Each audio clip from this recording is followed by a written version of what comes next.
আপনারা কি কল্পনা করতে পারেন একটি জাতি বা একটি গোত্র যেখানে মৃত আত্মীয়দের প্রতি শ্রদ্ধা জানাতে ও তাদের প্রতি ভালোবাসা জ্ঞাপন করতে মাথার খুলি থেকে মগজ খেত, এমনকি মৃত ব্যক্তির মাংস খেত? ভাবা যায়, চিন্তা করা যায়, আসলে কি এরকম মানুষ হয় নাকি এরা মানুষের আদলে রাক্ষস? যেটা বলতেছি এটা কোনো কল্প কাহিনী নয়, এটা ছিল একটি সত্য ইতিহাস। আজ আমরা জানব পৃথিবীর ভয়ঙ্কর এই উপজাতির গল্প, যারা একসময় মানুষ খেত, যে উপজাতি নরখাদক হিসেবে পরিচিত। চলো তাহলে জেনেই আসি।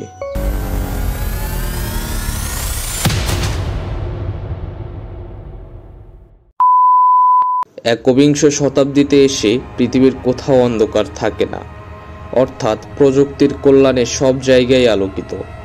বিশ্বের যে প্রান্তে যা ঘটেছে তা মুহূর্তে ছড়িয়ে পড়ছে ইন্টারনেট ও সোশ্যাল মিডিয়ায়। আধুনিকতার রঙিন ছোঁয়ায় অনেক অসভ্য জাতীয় সভ্য হয়েছে। পৌর উপজাতি বসবাস করে নিউ গিনির ওকাপা জেলায়। নিউ গিনি হলো একটি পাহাড়ি অঞ্চল। পৌর উপজাতি সাধারণত নির্জনে থাকতেই পছন্দ করে।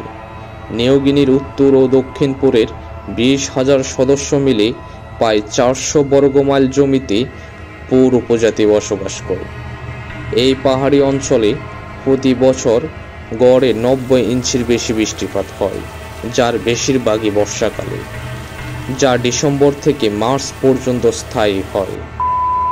পৌর উপজাতির খাদ্য তালিকায় রয়েছে শূকর, ছোট প্রাণী, পোকামাকড় এবং টেরোর মতো শাকসবজি।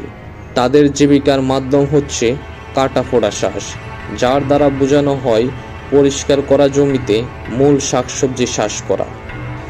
প্রায় 150 বছর আগে মিষ্টি আলুর প্রবর্তনের পর খাদ্য উৎপাদন বৃদ্ধি পায়, কারণ বিদ্যমান মূল শাকসবজির তুলনায় কঠোর পরিস্থিতিতে ফসল চাষ করা সম্ভব ছিল। প্রায় একই সময়ে পৌর উপজাতি শূকরকে গৃহপালন করতে শুরু করে। বন্য শূকর শিকারের প্রয়োজনের পরিবর্তে মিষ্টি আলু কেবল একটি প্রধান খাদ্য হয়ে ওঠে এবং গৃহপালিত শূকরের খাদ্য হিসেবে ব্যবহৃত হয়। পৌর উপজাতির কেউ যদি মারা যায় তাদেরকে কি করা হয় জানেন তো? হয়তো না। পৌর উপজাতির কেউ মারা গেলে মৃত ব্যক্তির স্বজনেরা, বলতে গেলে মা, বাবা, ভাই, বোন, এমনকি পাড়া প্রতিবেশী, পৌর উপজাতির আত্মার প্রতি বিশ্বাসের কারণে মৃতদেহ ভক্ষণ করা হলো মৃতদের আত্মার প্রতি শ্রদ্ধাঞ্জলি ও ভালোবাসা প্রদর্শন, এবং মৃতদের আত্মাকে মুক্ত করতে সাহায্য করার জন্য একটি শ্রদ্ধাঞ্জলি।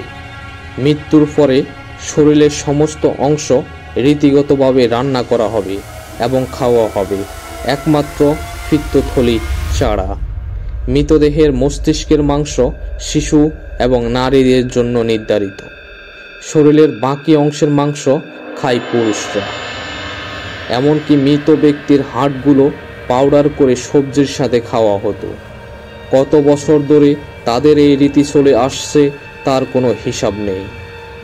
পৌর উপজাতিরা প্রজন্মের পর প্রজন্ম ধরে এভাবেই প্রিয়জন মারা গেলে তার মাংস ও মস্তিষ্ক খেয়ে নেয়। এটি তাদের নেশার মতো কাজ করে। তবে মৃতদেহের মস্তিষ্ক খাওয়ার ফলে তাদের শরীরে বিভিন্ন রোগ বাসা বাঁধে। দেখা দেয় এক ভয়ঙ্কর রোগ, যার নাম হচ্ছে ক্রু। ক্রু নামের এই বিশেষ রোগে আক্রান্ত হন এই উপজাতির বেশিরভাগ মানুষই। সায়েন্স নেচারে প্রকাশিত এক প্রতিবেদনে গবেষকরা জানান, এই রোগের কারণে তাদের শরীর একটি বিশেষ অণুর প্রতি অনাক্রমণতা তৈরি করে। এই অণু ক্রু, ম্যাড কাউ ও ডিমেনশিয়া রোগের প্রধান কারণ। এছাড়াও এই উপজাতির জিনে অন্যান্য অনেক পরিবর্তন লক্ষ্য করা যায়, যা মানুষের সাধারণ জিন থেকে একেবারে আলাদা। বছরে প্রায় 2% মানুষ মারা যায় এই রোগের কারণে। এছাড়া ডিমেনশিয়া সহ নানান সমস্যা দেখা দেয় তাদের।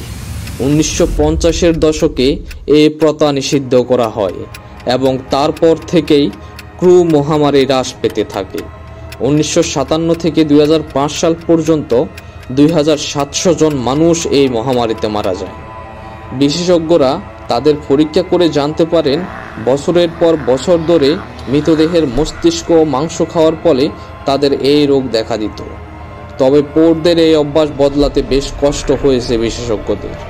পোর উপজাতির নরমাংস খাওয়া বাদ হলেও সভ্য সমাজে পীড়া হয়নি। নিজেদের পৃথিবীতেই বসবাস তাদের। এটাই ছিল পোর উপজাতির এক ভয়ঙ্কর গল্প। ভিডিওটি ভালো লাগলে চ্যানেলটা সাবস্ক্রাইব করবেন। আসসালামু আলাইকুম।